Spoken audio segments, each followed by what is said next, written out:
10 മണിക്കാണ് സത്യപ്രതിജ്ഞ. സമയം 7 മണി കഴിഞ്ഞതേ ഉള്ളൂ. പക്ഷേ പ്രവർത്തകരുടെ ആവേശം ഇപ്പോഴേ ഉണ്ട് എന്നാണ് എനിക്കിവിടെ നിന്ന് ഫീൽ ചെയ്യുന്നത്. എന്താണ് കണ്ണന്റെ ഒപ്പമുള്ള ആളുകൾ പറയുന്നത്? സാധാരണ ഒരു വള്ളംകളി റിപ്പോർട്ട് ചെയ്യുന്ന ഒരു പ്രതിനിധിയാണ്. കാര്യം ഒരു വഞ്ചിപ്പാട്ട് കേട്ടാണ് ഞാൻ ഇവിടേക്ക് വന്നത്. ഞാൻ വിചാരിച്ച ആലപ്പുഴക്കാരാണ്, കുട്ടനാട്ടുകാരാണെന്ന് വിചാരിച്ചു. കുട്ടനാട്ടുകാരല്ല, താട്ടിയക്കാരാണ്. പാടിക്കോ, തുടങ്ങിക്കോ.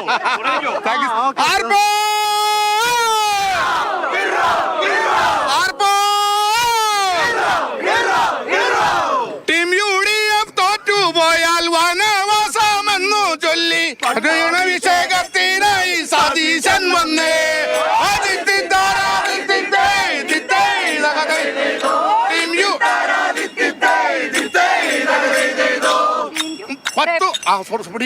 പ്രബുദ്ധരാം ജനങ്ങളെ അഭിവാദ്യ വോട്ടർമാർ, നിങ്ങൾക്കൊരു ദേശത്തിന്റെ അഭിവാദ്യങ്ങൾ.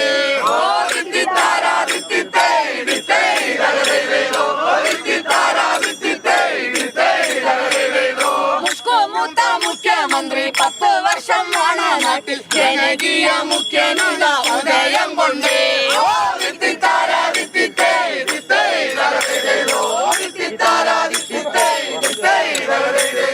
ജനത്തിന് ജനം തിരഞ്ഞെടുത്തൊരു ജനകീയ മുഖ്യമന്ത്രി ഉദയം കണ്ടോ.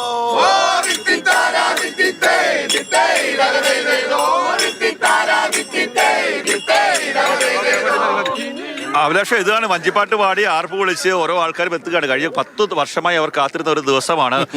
എന്നോടൊപ്പം അരുൺഗോപി ഉണ്ട്. ഒരു വഞ്ചിപ്പാട്ടൊക്കെ കേട്ട് വലിയ സന്തോഷത്തിലാണല്ലേ? അതെ, ഞാൻ രാവിലെ വരുമ്പോൾ ഇത് പാടുകയായിരുന്നു. ശരിക്കും ഇത് ആലപ്പുഴയാണ് നിർത്തുന്നത്, പക്ഷേ ആലപ്പുഴക്കാരല്ല, തൃശ്ശൂർ നാട്ടികയിൽ നിന്നുള്ളതാണ്.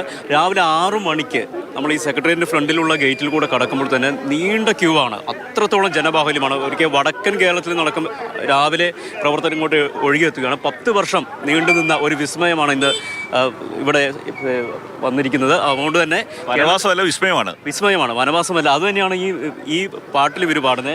ഏതായാലും നമുക്കാണ് നാട്ടുകാരുടെ എവിടെ വരുന്നേ? ഞങ്ങൾ ചാലക്കുടി. തൃശ്ശൂരാണ് കൂടുതൽ. എപ്പോ എത്തി? രാവിലെ 4 മണിക്ക്. എന്താ ഒരു പ്രതീക്ഷ? ഞങ്ങൾ വളരെ പ്രതീക്ഷയിലാണ്. കേരളത്തിലെ 10 വർഷക്കാലം കേരള ജനത കാത്തിരുന്ന ഒരു നിമിഷത്തിലേക്ക് നമ്മൾ എത്തിപ്പെടുന്നത്. അതുകൊണ്ട് വളരെ സന്തോഷത്തിലാണ്. മന്ത്രിയെ കിട്ടിയല്ലേ? കിട്ടി. ജനീഷ് മന്ത്രിയെ കിട്ടി.